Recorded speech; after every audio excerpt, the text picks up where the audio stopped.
Last year was my biggest travel year yet, and if there's one thing I've learned going from Newark to Tokyo is that you need a good bag that's full of tech, because those 15-hour plane rides just hit different. But you don't need to be going to Tokyo or Toronto or Newark, New Jersey. Seriously, you can cross Newark, New Jersey off your list. You don't need to be going any of those places to need a good bag. Now, I have gone through a lot of bags over the years, and let me tell you, it is hard to find a one-size-fits-all solution. I need to have enough space to carry a laptop, an iPad, a camera, portable gaming consoles, and all of the other tech accessories that go with those devices. So it's taken me a lot of trial and error trying to pick out the right bag for 2024, but I think I actually landed on the right one for everyday use, and ironically, that all stems back to my last trip to Tokyo, where I showed you all the tech I was bringing in my bag. Now, when I was visiting Tokyo, Japan, I actually found a store called Gregory, which makes bags. So I was like, well, these literally have my name on them, and they seemed really well made, so I had to get one. It's actually funny, when I bought the bag, I had to show them my passport to get like the tax off for free, because you can do that in Japan. And they saw that my name was Gregory, and the store employees got a kick out of that. They probably thought, this guy's a narcissist. He's buying a bag with his name on it. And they're right. I'm a giant narcissist, which is why I also bought the coffee thermos with my name on it as well. But this particular bag, I just love it. It is such a great combination of a lightweight design that's also durable, and it has a really understated design, I think, but most importantly, it has a ton of compartments to pack everything I need in my bag, which is the main reason why I picked it. So let's deconstruct this bag together and go through each compartment so I can tell you what tech I'm carrying in 2024. And I think there's a lot of cool stuff in here that may give you an idea on what to pack in your own bag. So if you see anything you like, hit the like button, and do me a favor, subscribe to the channel, because my personal goal for 2024 is to get to 500,000 subscribers, and that means we're, only 17.5 million subscribers away from Mr. Who's the Boss. That's an even playing field. We're right on his tail. I'm right behind you, Aaron. I'm gonna catch up to you one day. Now, 2024 may be about self-improvement for me, but that doesn't mean you can't have some fun too. And that means not only playing games at home, but on the go too. And recently, I've been checking out Star Trek Fleet Command on my downtime. Star Trek Fleet Command is a free-to-play, open-world game that lets you explore a stunning galaxy with your own crew and in command of your own ship as you partake in an immersive world full of epic battles and engaging storylines, with players all across the globe, with a thriving community of real players that can support your journey through the galaxy as you solve mysteries, salvage resources, recruit new crewmates, and to boldly go where no one has gone before. And now is a great time to start with the January update, where you can experience the temporal Cold War plotline from Season 3 of Star Trek Enterprise, where you can experience new missions and unlock new epic officers like Trip Tucker. This game is great because not only can you play it on the big screen with your Mac or PC, but it also syncs to your mobile device, so you can seamlessly play this game on the go, which I have been using a lot when managing my ships and making necessary upgrades, as well as going on a few scouting missions to collect resources and recruit new crew members. And you can recruit your favorite Star Trek characters from the series and the movies like Data, Captain Kirk, Spock, and more, while you build and upgrade powerful ships like the USS Enterprise, the Roman Warbird, and the Klingon Bird of Prey. And there's never been a better time to check out the game by downloading Star Trek Fleet Command using my link in the description below, and then going to StarTrekFleetCommand.com, click on the store icon, and then enter the promo code WARPSPEED to get 10 epic shards of Kirk for free. So make it so and become a leader of the Alliance today by clicking the link in the description below, and thank you to Star Trek Fleet Command for sponsoring this video. Now, the first thing that's in my bag is my iPhone 15 Pro Max. Well, technically, a lot of the times it's in my pocket, but listen, you gotta mention the phone that you're carrying, and I love the 15 Pro Max. I think it's one of the best iPhone designs ever. I love the smooth, matte, and lightweight titanium siding, matched with the natural titanium color on the back of the device. I think it's a really nice color, and the device just fits so nicely in your hands with the new curvature, and, when that light hits the titanium frame just right, it is one of the most beautiful bits of tech that I have ever used. Now, I don't need to give a full review on this device, but everything just hits right. It's fast, can play Resident Evil 4 now, Resident Evil 4 Remake, not the original Resident Evil 4, and any system can run that. But yeah, I can run Resident Evil 4 Remake on it, so you got console level quality of games on this device. The camera system on it's fantastic. That ProRes video looks amazing. The new 5x lens is great for getting new perspectives in photography and also just zooming in farther. And the battery life has been really good on my Pro Max. I mean, the iPhone, is probably the most important bit of tech that I personally carry. I use it so much. I use it a little too much, which I'm trying to change in 2024 because being addicted to your tech, even though we have a lot of it, is never a good thing. I also have to mention the MagSafe Wallet on the back. I've pretty much ditched the use of a dedicated wallet since the MagSafe Wallet came out, and now I just carry 3 cards with me in my wallet, my credit card, my health insurance card, and my ID. So MagSafe Wallet, kind of a never-ending goal to simplify parts of my life and reduce clutter, which as someone that's really into tech, as you'll see with this bag, isn't easy. It's a never-ending battle to reduce the things you use in your life. It's easy to just keep buying stuff. And there's so many parts of my life that I want to improve, and I don't want to get too personal here. I'll spare you the details, but 2023 for me felt stagnant. There's a lot that happened to me personally that made it, honestly, a really tough and trying year. So one of my goals going into 2024 for me is all about self-improvement, which is why I started using the new journaling app with iOS 17.2 to reflect at the end of my day to see what I did, write down a short journal entry, and just get a better snapshot of how my day went. One thing that could top the iPhone in terms of importance to me is my MacBook Pro, which I recently bought the new M3 Max 16-inch MacBook Pro to replace my 14-inch M1 Max model, which was also being used in combination with a Mac Studio. So I was using 2 computers. I wanted to replace that with just one powerful laptop. Now, the 16-inch laptop may be a bit bigger and heavier than I would normally want in my bag, but ultimately, I think the decision was worth it because of just how powerful and capable this system is. It feels like carrying a desktop computer with you wherever you go, and having all of that power at your fingertips really frees the barriers to creativity. Admittedly, I've been experimenting a bit more with my content and some of the different editing styles I've been using, which require some more third-party plugins and graphics capabilities, so that's where the extra power of the M3 Max has been kind of beneficial for me. But yeah, for the first time in years of Mac ownership, I kind of just liked really simplifying this process and kind of just going all in on one laptop rather than a separate laptop and desktop. So it means I can really just take my work with me anywhere. I don't have to be tied down in the studio all day. And having the freedom to take my work with me anywhere is very freeing in the creative process. And also, admittedly, I'm just a spec nerd, so having the most powerful MacBook in the world is kind of just like bragging rights. Now, even though I love the 16-inch size when I'm sitting down and using it, I admit sometimes it does feel a bit too big for just a quick trip out. And, my bag can carry a lot of things. So sometimes I'll actually carry, believe it or not, a 12.9-inch iPad Pro in this bag as well. But sometimes I'll just bring the iPad Pro if I'm going on like a quick outing, if I don't need to edit anything, and I just want to write some notes down because it is lighter than this MacBook Pro. So with me in this bag is also a 12.9-inch iPad Pro with a 16-inch MacBook Pro, and I really do still like the iPad Pro. I've been discovering new uses for it recently. It's really great for reading through websites, researching stuff for my videos, obviously going through my Twitter feed, writing notes down, scripting things out with Bear Notes, and sometimes if I'm hunkered down away from the studio, I can actually use this as a second display with my MacBook Pro for a really productive mobile setup. Now, one of the things I did learn how to do better in 2023 was following a stricter weightlifting program. And after a full year, I can say I was pretty dedicated and I noticed some nice gains going into the new year, I'll just say. Still, I want to take this progress even further in 2024, and one tool that's been with me for a while now is obviously my Apple Watch.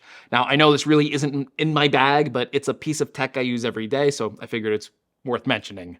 Currently, I'm using the Apple Watch Ultra 2, which basically has every single feature Apple could think of packing into this thing, but I mainly use it just for the crazy impressive battery life. Once I got used to the battery life on the Ultra, I didn't want to go back to the other watches. But mainly, I just use this thing for tracking gym sessions. That's the most intensive thing I do with it, and those workouts can stretch anywhere from 1 to 2 hours, and yeah, so the battery life on this thing, being able to power through those workouts is really great, and then not having to worry about it for the rest of the day or even the next day after that is also a huge plus. But to be honest, you don't need an expensive Apple Watch Ultra to utilize any of those features, so if you're thinking about taking your health more seriously in 2024, I think the Apple Watch is a great motivator for helping you hit your own personal fitness goals. And I don't know about you, but I'm also the type of person that is constantly listening to music, podcasts, or just like really long YouTube videos. So really anything that isn't deafening silence. So I always carry around some sort of earbuds or headphones with me, and honestly, AirPods Pro have been unbeatable for me in terms of their size and sound quality, and also the noise cancellation on this thing is just insanely good for how small they are, and they cause very little fatigue in my ears when I'm wearing them for a long period of time. So AirPods Pro are a must-have in my bag. I really don't feel like I need to pack any other headphones, which is good because it's always good to save on space.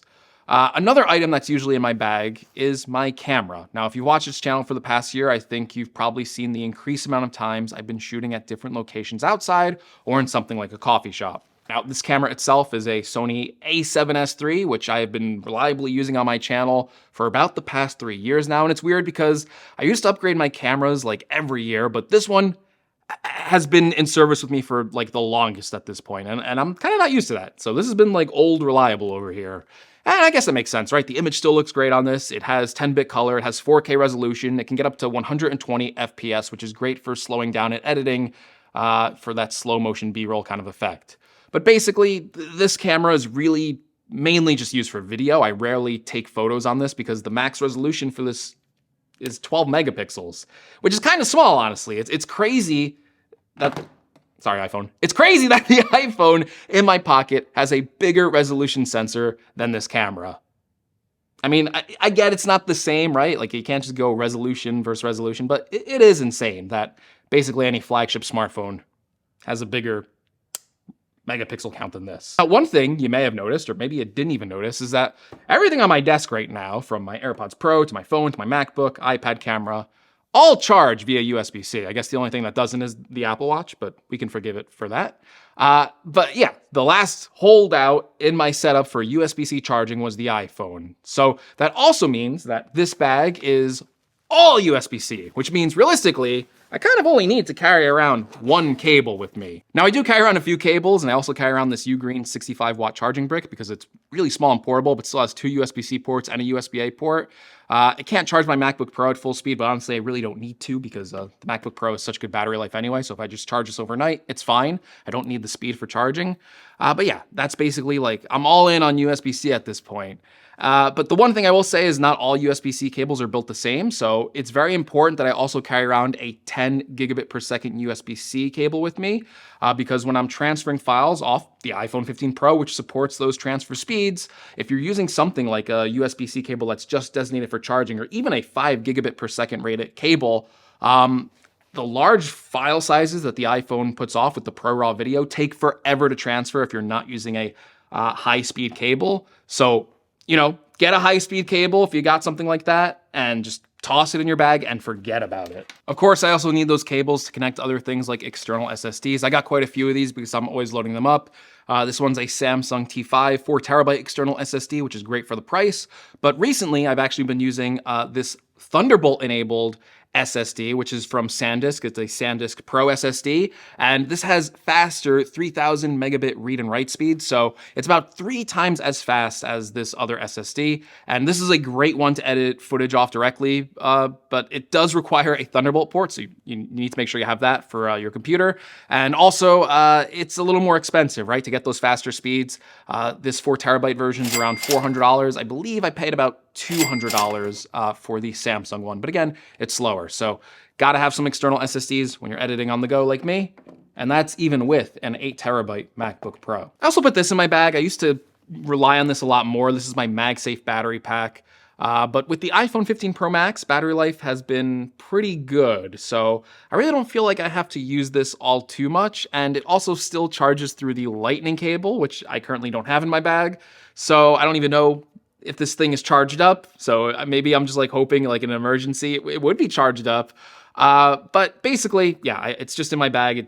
It was more useful on my iPhone 14 Pro Max towards the end of its lifespan. But hey, more battery life is always good. So Apple, if you're listening, if you make an updated USB-C version of the MagSafe battery pack, I'll buy it. I'm just saying, I'll buy it. A new addition to my tech bag this year are these Rode Wireless Pro microphones. Again, a constant theme of this year is more mobility, more traveling, and just in general, more moving around. And these microphones easily just clip onto your shirt and give you decent audio quality with very little work. They sync up directly to the camera. You can plug them in with like a 3.5mm jack, or honestly, they can just record on device and then you can sync that audio later in post, and it sounds pretty good. So if you need an easy audio solution, I can't recommend these enough. All right, now you can't constantly be working. Sometimes you gotta recharge or take a little break, and for those times, I usually pack a gaming system. Now, I have so many of these things and they're not all in my bag at once. Don't think I'm carrying around 4 gaming systems at once, but I do have a Nintendo Switch, which usually comes with me, and because it's pretty lightweight, has a really good selection of games. This is the OLED version, has a great display on it.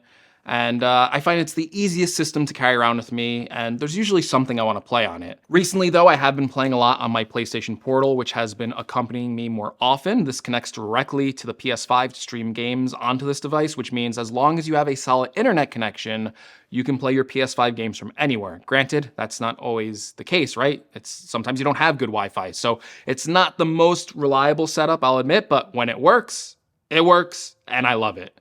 One of the cooler portable systems I have with me is a retro system called the Analogue Pocket, which is basically a Game Boy on steroids. It has an OLED display, can play Game Boy Color, and Game Boy Advance games, as well as some other cartridges through the expansions, which I don't have. But yeah, this thing has a really good battery, has built-in USB-C to easily charge it up, no AA batteries, thank you. And yeah, it's just a really great portable. It's like the best experience you'll get playing like old Game Boy games if you're into that. Now, they've released a few iterations of this portable system already with different colors, but this is one of the original versions, and I've had this one for a few years, and yeah, I just love to take this with me, throw in one of my old Pokemon cartridges, and just play through it. I'm currently playing through Fire Red, just started a fresh new save on that, and it looks beautiful. Like, it's old school graphics, but yeah, it looks beautiful and bright with that OLED display. You don't need like that old Game Boy accessory with the light shining down on it. So yeah, I love this thing. It's easy to pick up and play and distress for like 5 minutes or for a few hours. And if you're into Game Boy games, if you want like a really cool, like retro type system, this thing is so cool.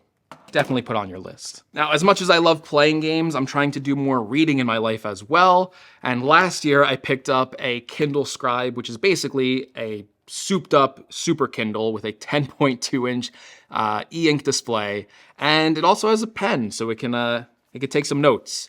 Now, this is maybe a little redundant with the iPad Pro in the arsenal, but not only do I prefer reading on an e-ink display, but writing journal entries or notes on the display also feels really close to writing on actual paper.